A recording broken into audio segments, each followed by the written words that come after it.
حضور نے فرمایا کہ کوئی شخص جب گناہ کر رہا ہوتا تو اس کے دل میں ایمان نہیں ہوتا. مسلمان تو وہ ہوتا ہے لیکن ایمان دل میں نہیں ہوتا. لا یزنی الزانی حین یزنی وہو مومن، کوئی زانی حالت ایمان میں زنا نہیں کر سکتا. ولا یسرق السارق حین یسرق وہو مومن، کوئی چور حالت ایمان میں چوری نہیں کر سکتا. ولا یشرب الخمر حین یشرب وہو مومن، کوئی شرابی حالت ایمان میں شراب نہیں پیتا. ایمان بھی ہو پھر بھی گناہ ہو جائے، پھر ایمان کی کیا قدر و قیمت ہے؟ ایمان نہیں ہوتا اس وقت، تبھی وہ گناہ کرتا ہے. ایک شخص طے کر لے کہ نہیں مروں گا مگر فرما برداری کی حالت میں، چونکہ موت کا کچھ پتہ نہیں کب آ جائے.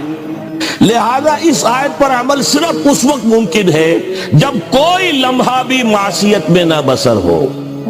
تب یہ ہے کہ آپ کہہ سکتے ہیں کہ نہیں مروں گا مگر حالت فرما برداری میں. اس پر عمل